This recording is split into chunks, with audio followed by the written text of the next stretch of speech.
Unemployed and for now lacking a talk show, the ex-governor of Alaska repeats her death panel lie just as Senator Chuck Grassley blames her for the whole pull the plug on grandma hysteria. Our number one story tonight, death panel redux starring Sarah Palin, plus live bidding.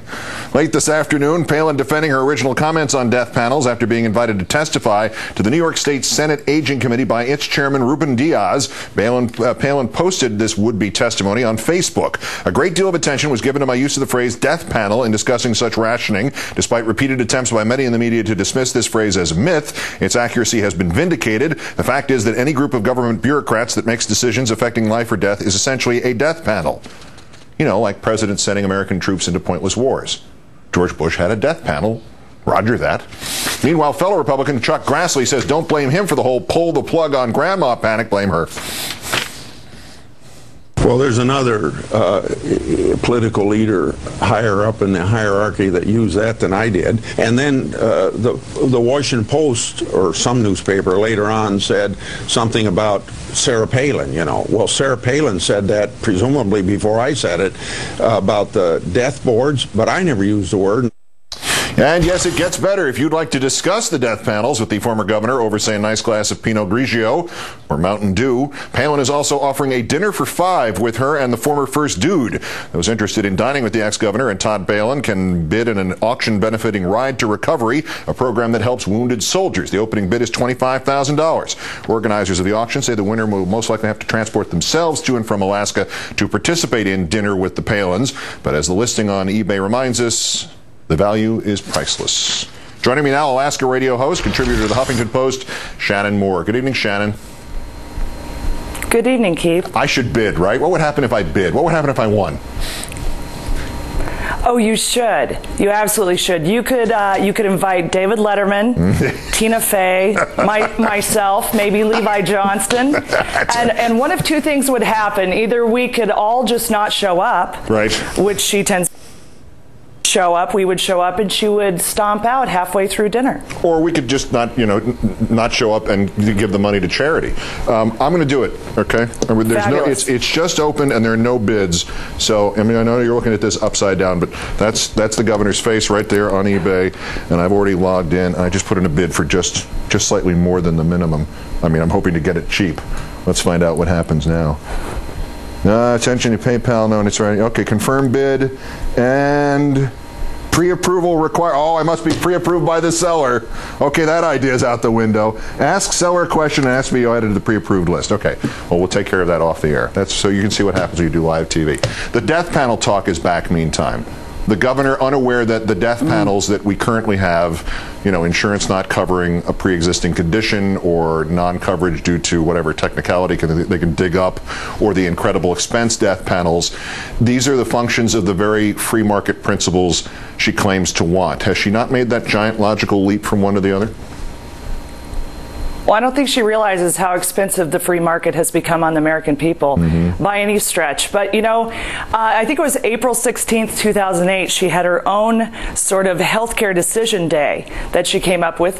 She declared it for Alaskans that it was healthcare decision day. And so, I don't know what the difference between, sitting down with a healthcare provider and talking about how you want the end of your life to look with dignity is different than what she declared for Alaskans when she was governor. So in other words, this was approval of if she had read this, that somebody else had done this somewhere, she would have concluded that it was leading to euthanasia and death panels and, for all we know, executions. Yeah, what does she have against, children in Asia? I'm not sure. It was really obvious in reading her Facebook today, and I did post it on the Huffington Post, reading this, that she didn't write this. There were no therefores, alsos, you betchas. All of that was out of there. And it made me wonder, actually, when she declared this, what I really supported, I really did as an Alaskan when she was governor, her health care decision day. I think it's very important for people to have those discussions. It made me wonder if that she even knew what she was doing then, or if that was someone else. What does it say now about the current state of Sarah Palin's clout in the Republican Party that Chuck Grassley, to defend himself, threw her under the bus? Well, I think I heard him right. She said it first. Yes, exactly. That's what they've come down to. I think what this is the Republicans who want to be reelected are really running away from guano crazy as fast as they can.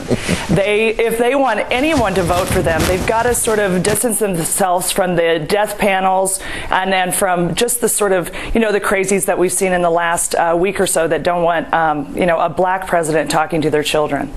Last point, how much do you think this dinner is going to go for? Is it going to go for $25,000, or is it going to be, where should I bid when I finally get through the bidding process? Oh, it'll be priceless. We all know that. If she actually shows, and I don't know if you can get pre-approved, Keith, but I think there's probably a line of people that would probably really like to go to dinner with you and the Palins, the former Governor Palin, as she neglected to mention on her Facebook when she signed her death panel clarification notice today. It's signed Governor Palin? It is signed Governor Palin. Oh, she forgot. Alaska radio host, Huffington Post contributor Shannyn Moore in Alaska tonight for us. Great. Thanks, Shannyn.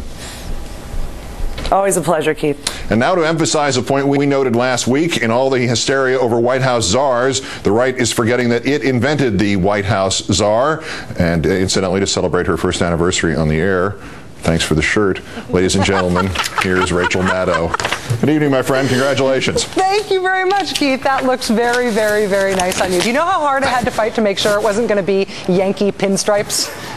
Who wanted Yankee pinstripes as opposed to the gaudy alternative Red Sox uniform color that you happened to, by coincidence, to pick out? See, I just said I want something that looks commie. Notice I'm wearing it and you're not. Well, that's once again, that's the story of my life right there. All right, have a good show. Thank you very much, Keith.